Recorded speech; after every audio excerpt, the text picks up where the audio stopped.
बघा एकदम मऊसूत असा आपला उपमा किंवा उपीट आपलं बनवून तयार आहे। बघा इतकं मस्त होतो, एकदा करून बघा। मी इथे कढई गरम करायला ठेवली आहे आणि त्यामध्ये 2 चम्मच मी होईल इतका तूप घालून घेतलेलं आहे। तुम्ही तुपाच्या ऐवजी तेलसुद्धा वापरू शकता। त्यामध्येच मी आता मोहरी घालून घेतलेली आहे। छान मोहरी तडतडली की यामध्ये आपण शेंगदाणे घालून घेणार आहे। शेंगदाणे आपल्याला मस्त असे खरपूस असे भाजून घ्यायचे आहेत। खरपूस भाजल्यामुळे ते मऊ पडत नाहीत।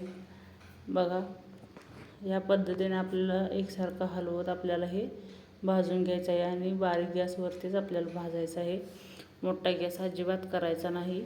आता यामध्येच मी अर्धा चम्मच जिरे घालून घेते। जिरेसुद्धा छान भाजले की आपल्याला यामध्ये कढीपत्ता घालून घ्यायचा आहे। बघा कढीपत्ता आपल्याला घालून घ्यायचा आहे। कढीपत्तासुद्धा छान असा तडतडला की यामध्ये आपल्याला आता मिरची घालून घ्यायची आहे चवीनुसार। तुम्हाला जितकं तिखट कमी जास्त हवं आहे तेवढं तुम्ही घालून घेऊ शकता। मी इथे 2 मिरची बारीक कट करून घेतलेली आहे। बघा तर यामध्येच आता आपण कांदा घालून घेणार आहे। मी इथे बारीक असा कांदा चिरलेला आहे।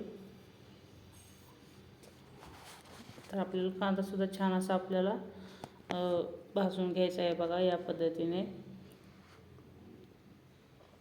आता जे तुमच्याकडे भाज्या आहेत त्यासुद्धा तुम्ही घालू शकता। मी इथे गाजर घालत आहे। बघा तुम्ही खिसूनसुद्धा घेऊ शकता गाजर। मी इथे कट करून घेतलेला आहे। खूप पौष्टिक असा होतो। तुम्ही पालक असेल तर तुमच्याकडे पालकसुद्धा तुम्ही घालू शकता। बघा मस्त असं मी इथं कोथिंबीरची देठे इथं कापून कट करून घेत आहे या पद्धतीने। तुमच्याकडे नसतील तर तुम्ही नाही घातले तरीसुद्धा चालतील। तर आता यामध्ये आपण हळद टाकून घेणार आहे। हळद अर्धा चम्मच मी घालून घेतलेला आहे। छान असं आपल्याला मिक्स करायचं आहे।